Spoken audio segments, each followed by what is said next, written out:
Hello everyone, I hope you're all doing fine. I'm going to read you part 9 of A Journey Beyond the World. We reach to the point that the Commander-in-Chief is ready to transfer to a new planet, and Elenda is visiting the old planet, and she is talking the Commander-in-Chief. Elenda says, "My God, what an aliens! That's great." Commander-in-Chief says, "What do you want to drink? Juice, tea, or coffee?" Elenda says, "Commander, thank you very much for your hospitality. Your morals and hospitality are like earthlings. I like tea more."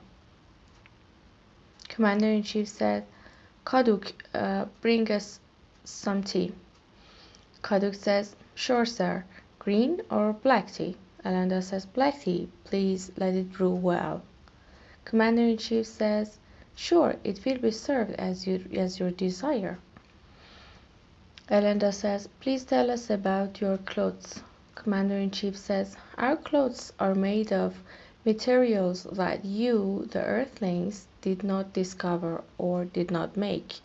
Very soft with small pores through which air passes. That is, whoever wears it will never get hot or sweat, nor will he get cold. Of course, you should note that the weather here is always constant at a temperature of 22 to 25 degrees of Celsius. We do not have a hot and exhausting summer and a long and cold winter like yours." Elenda says, "So how do your plants grow?"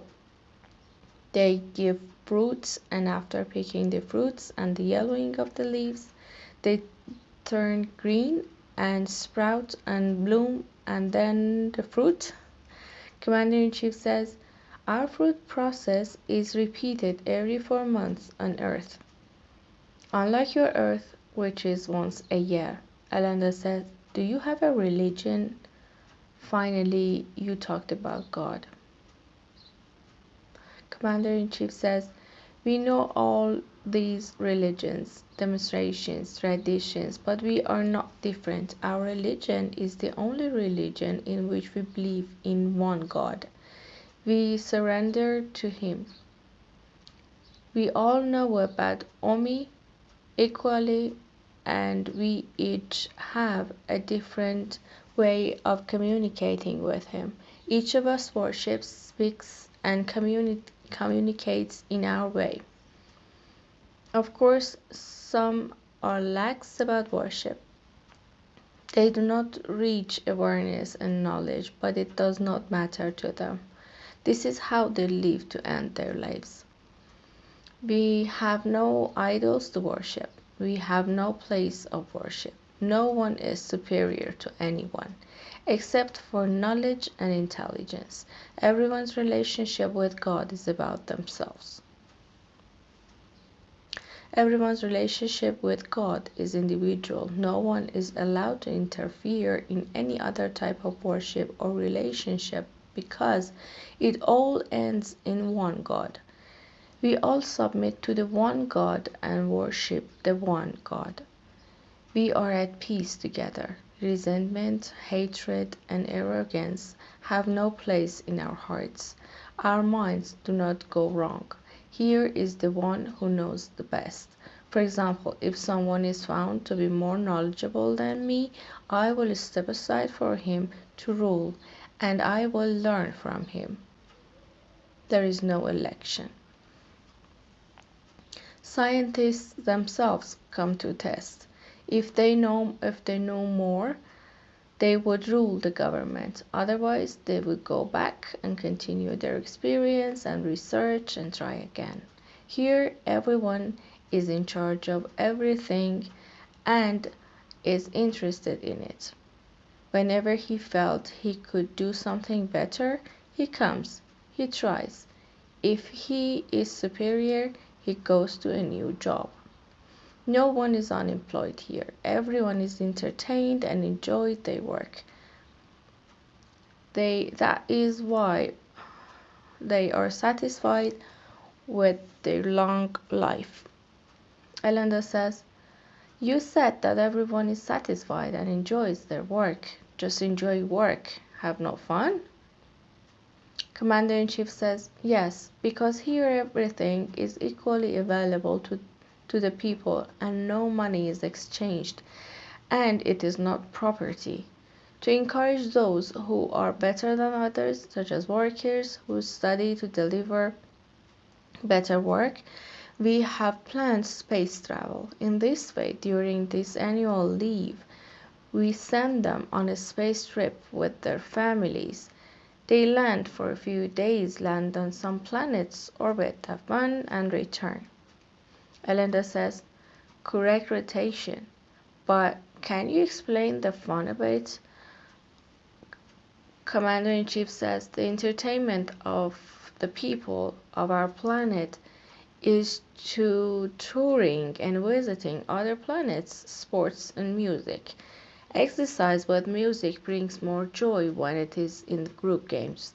Happiness and laughter give them more energy and they try to work so hard that they go on these trips again.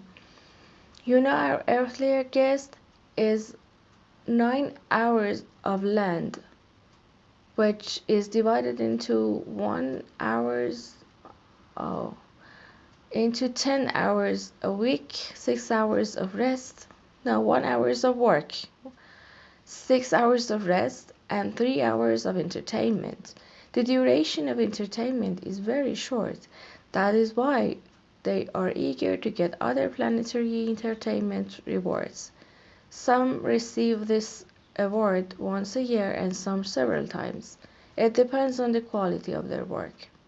Elenda says, Commander, is 6 hours enough for them? Commander-in-Chief says, 6 hours of rest and 3 hours of fun are 9 hours in total, which is enough.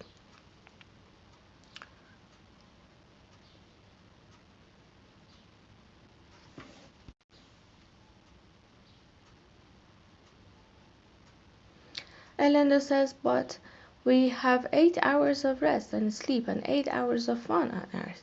Commander-in-Chief says, if you divide these 8 hours of fun to go to work, prepare food, stay in food preparation queues, and board buses and subways and waste various times, they have no hours of fun left. Even with the hard work they have, 8 hours of work on the ground is exhausting.